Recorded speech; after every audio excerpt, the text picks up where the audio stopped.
예수님 당시 가장 철저하게 신앙생활 한다는 사람을 뽑으라면 바리새인과 율법 교사입니다. 그들은 일반 유대인이 발벗고 쫓아가지 못할 정도로 아주 열심히 특심한 사람들이었는데요. 그런데 오늘 예수님 앞에서는 체면도 구겨지고 자존심도 다 깨져버렸습니다. 그들은 예수님의 말씀을 들으며 불쾌함을 넘어 분노하며 이를 갈고 말았을 것입니다.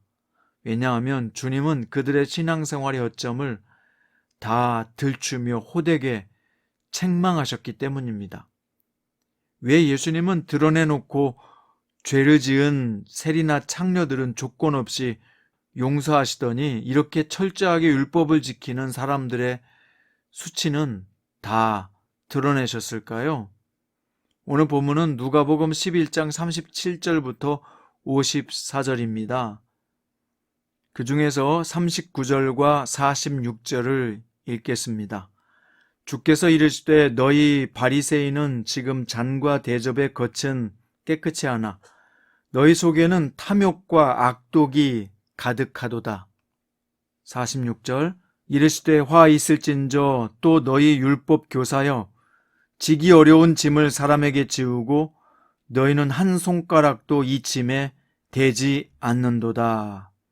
아멘. 오늘 말씀의 제목은 교회 부흥은 누구를 위한 것인가? 입니다. 먼저 바리새인들과 율법 교사들의 눈매는 무섭게 예수님의 행동을 지켜봤어요. 왜냐하면 예수님이 자신들의 허점을 다 들추며 호되게 책망하셨기 때문에 반박하기 위해서 그런 겁니다.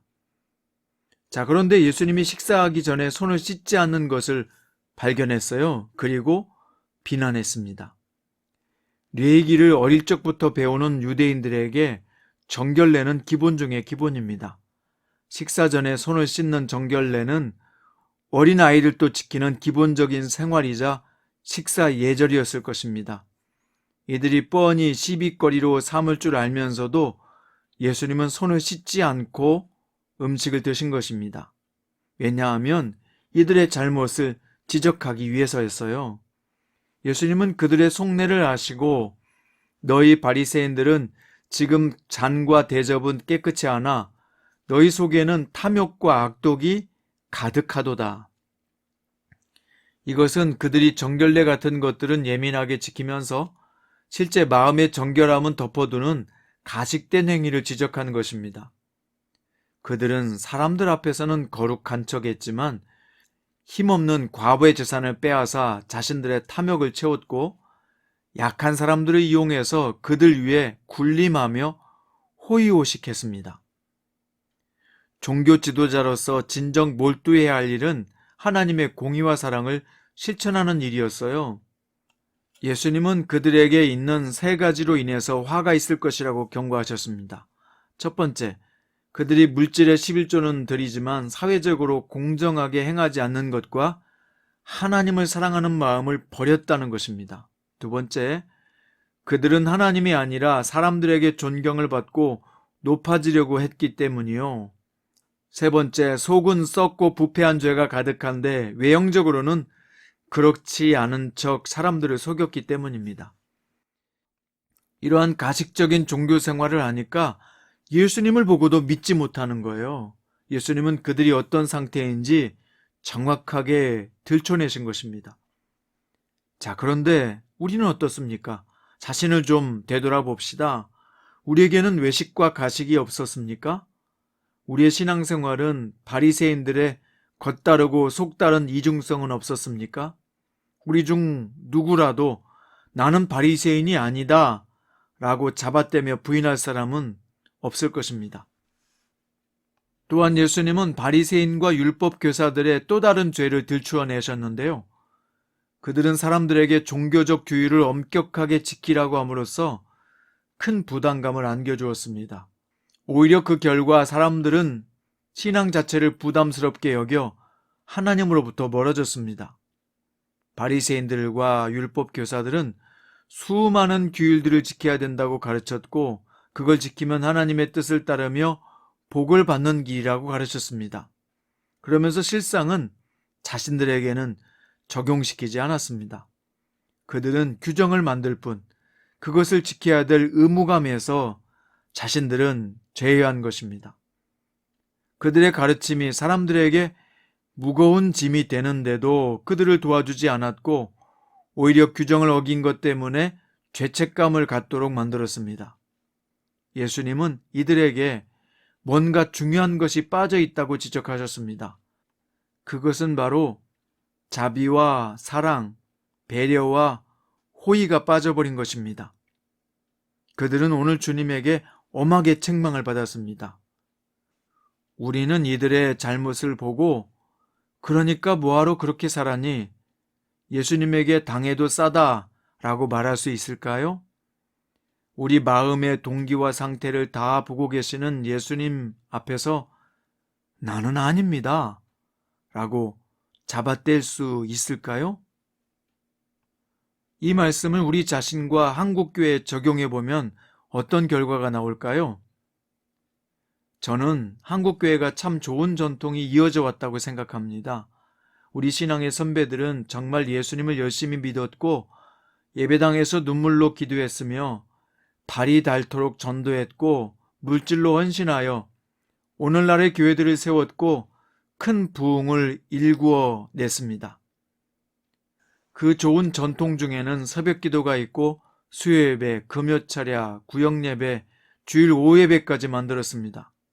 심지어 어떤 교회는 이것도 부족해서 40일 작정기도, 100일 철야, 심지어 1000일 철야기도 하는 교회도 보았습니다.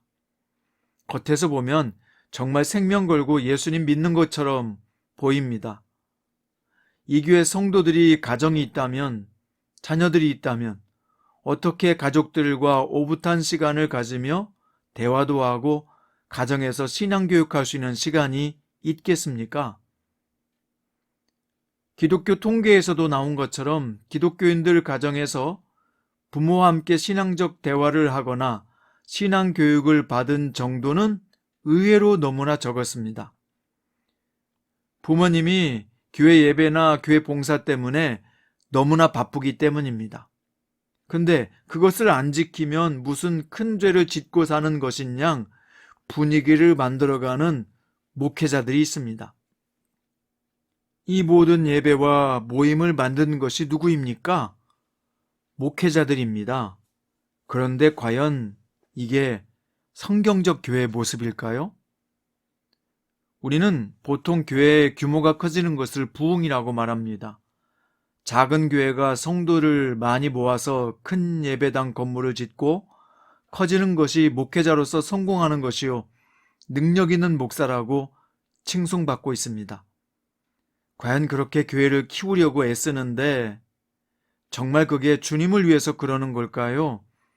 아니면 성공에 대한 탐욕 때문일까요?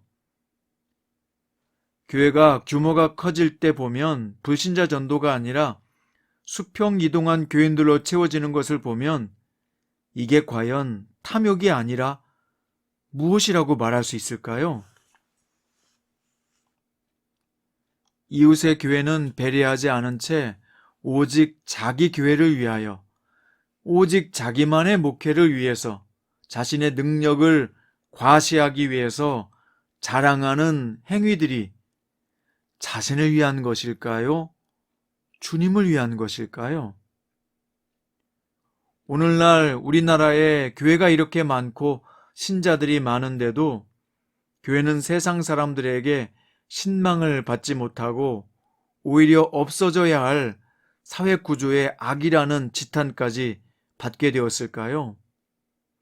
과연 예수님께서 오늘 외형적으로는 커졌지만 내부적으로는 썩고 있는 이 한국교회 모습을 보시면 오셔서 칭찬하실까요? 책망하실까요?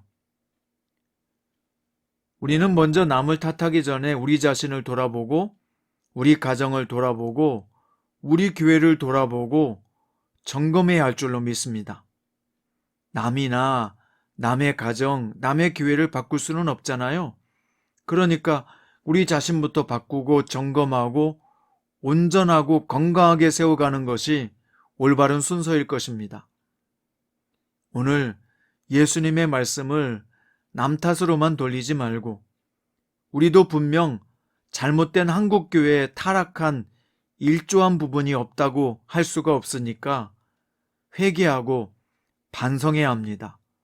그리고 이제나마 정말 거듭나서 제대로 된 출발을 해야 할 줄로 믿습니다. 그렇지 않으면 다음 세대 신자들은 사라지고 예배당은 텅텅 비어서 유럽의 교회들처럼 술집이나 박물관으로 팔리는 경우가 나올 것입니다. 오늘 나 자신부터 주님의 이 엄한 책망을 듣고 내가 바리새인이요, 내가 율법 교사였다고 회개하고 돌아설 수 있는 진정한 참회가 일어나기를 바랍니다. 기도드립니다. 예수님, 당신은 자신의 목숨을 버려 희생하심으로 교회를 세우셨지만 우리 한국교회는 지금 중병을 앓고 있습니다. 우리 자신도 잘못된 욕망과 탐욕으로 신앙생활한 것이 없었다고 부인할 수 없음을 보게 해 주옵소서. 신임을 다 잃어버린 한국교회가 이제 세상의 빛과 소금이 되도록 변화의 기회를 주옵소서. 먼저 나 자신부터, 우리 가정부터, 우리 교회부터 변화가 일어나게 하시고 참된 주님의 교회를 세우는 사명에 사람들에게 휩쓸리지 않고 깨어있게 하여 주옵소서. 예수님의 이름으로 기도드립니다.